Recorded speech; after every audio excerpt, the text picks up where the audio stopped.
Dizem que a produção de leite e ovos é menos ruim porque não mata os animais, mas a verdade é que mata sim.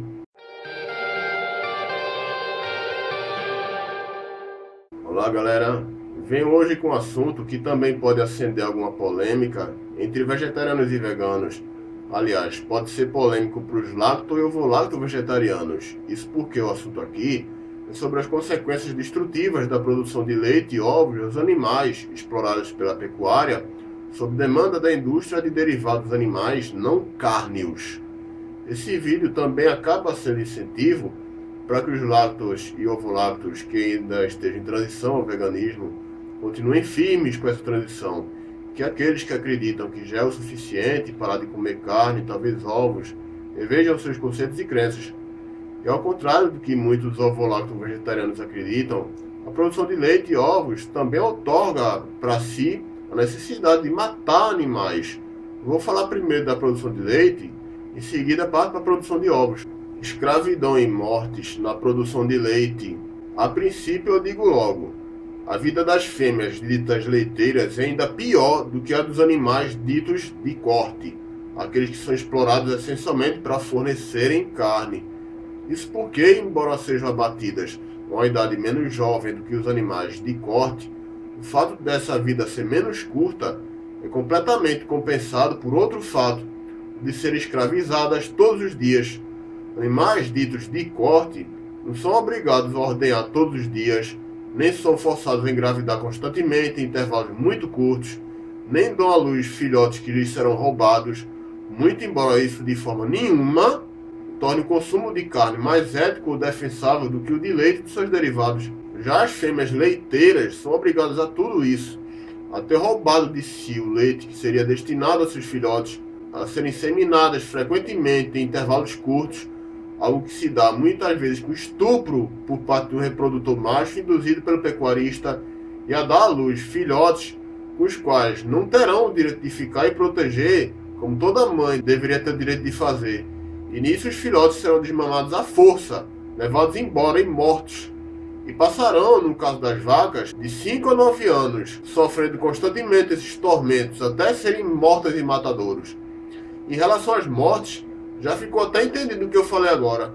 São mortos pela pecuária leiteira tanto os filhotes das mamíferas exploradas, que têm seu leite roubado, como todas as fêmeas produtoras que estão sob o poder desse ramo da pecuária. Sobre as vacas, os pecuaristas são incisivos ao dizer isso. Vacas que dão prejuízo aos negócios devem ser descartadas.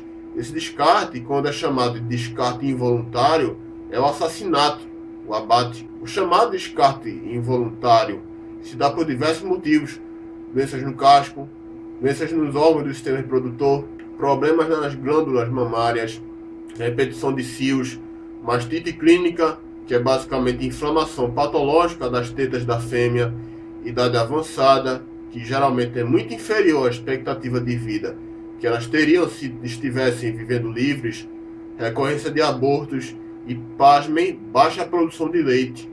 E acreditem, existem casos que vacas leiteiras foram mandadas à morte em matadouros simplesmente por protesto de seus senhores.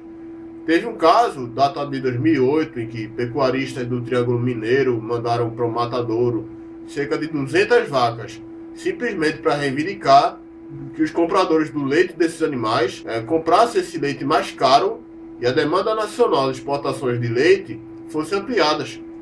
Outra coisa importantíssima a se dizer é que vacas ditas leiteiras também são mortas para a produção de carne.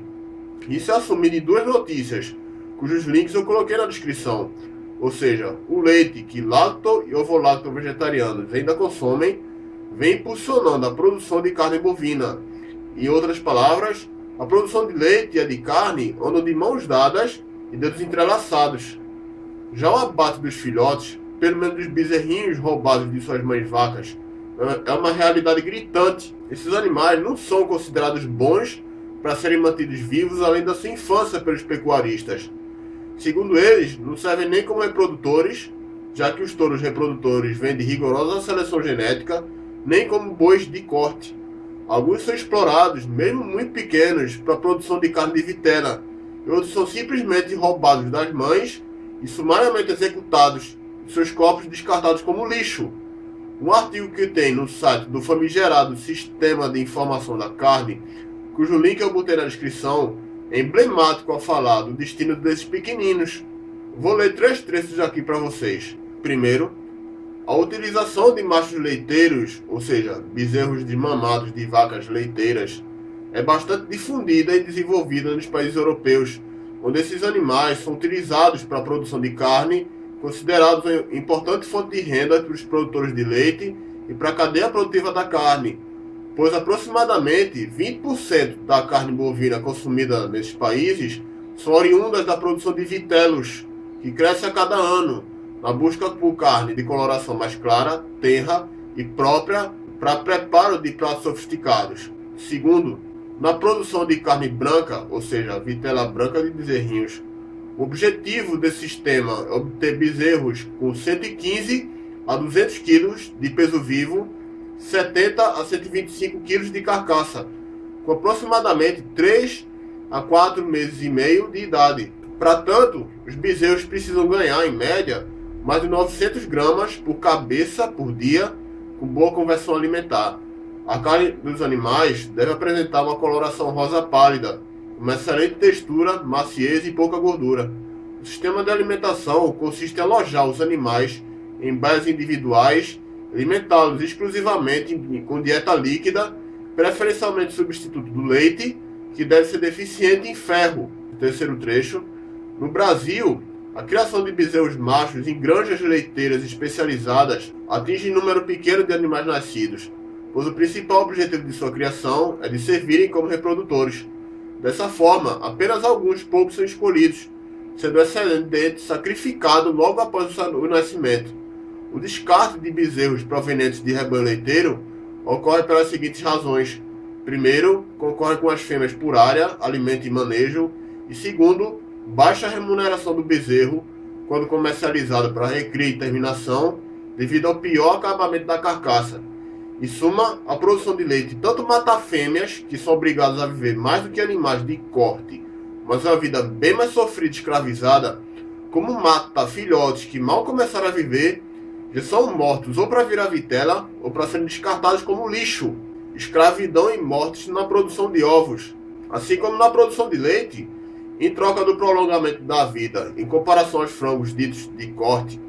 As fêmeas exploradas pela indústria dos ovos são submetidas a uma escravidão perpétua que as fustiga todos os dias e lhes causa talvez ainda mais sofrimento do que já é causado aos frangos.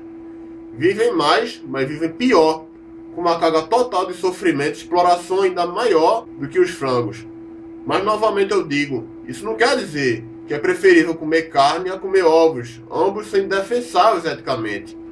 E também há muita morte na produção de ovos, tanto de pintinhos machos, que são descartados como lixo por serem machos, e assim não servirem para a pecuária produtora de ovos, como das próprias galinhas, que são mortas ao final de sua vida útil, ou por diversos outros motivos. Sobre os pintinhos, vou ler agora um trecho de um artigo publicado pela Universidade Federal do Espírito Santo, cujo link botei na descrição. No mundo, estima-se a existência de 5 bilhões de galinhas poedeiras que produzem anualmente de 50 milhões de toneladas de ovos.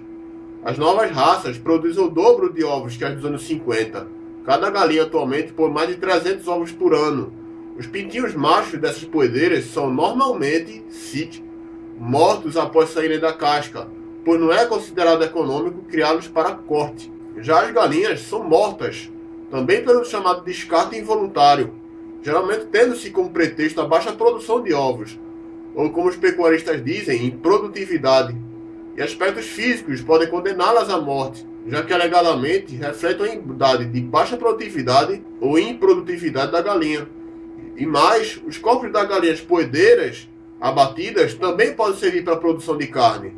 Eu coloquei 2 links na descrição que atestam isso. Ou seja, a produção de ovos também anda de mãos dadas e dedos entrelaçados com a matança de animais na pecuária e a produção de carne. Considerações finais. Quem afirma que ser lacto ou ovo-lacto-vegetariano já é bastante, está evidentemente equivocado, que o fato é exatamente o contrário. A produção de leite e ovos também é movida a morte, além de condenar as fêmeas ditas leiteiras ou poedeiras a uma vida ainda pior do que os próprios animais ditos de corte. Eu não intenciono aqui fazer as acusações e dedos na cara que o próprio tanto repudio no meio vegetariano e vegano, mas sim incentivar os lacto e ovolacto vegetarianos a realmente considerarem começar ou acelerar sua transição ao vegetarianismo estrito e seguido ao veganismo. Porque vão me desculpar, mas dados todos esses fatos que eu descrevi aqui no vídeo, bater o martelo em ser lacto ou ovolacto vegetariano para sempre e negar qualquer perspectiva de se tornar vegano um dia é tão antiético quanto comer carne sabendo do mal que esse consumo inflige aos animais. Portanto, o consumo de leite, outros laticínios e ovos deve ser tão denunciado e abandonado quanto de carne, que a antiética e a crueldade da produção dos derivados não cárneos não perdem nada para a violência e falta de ética da produção de carne. Aí esse vídeo fica por aqui. Se você gostou desse vídeo, clique em gostei, favorite, se inscreva no canal e divulgue o vídeo aqui no Facebook, no Twitter e no Google+. Valeu, viu?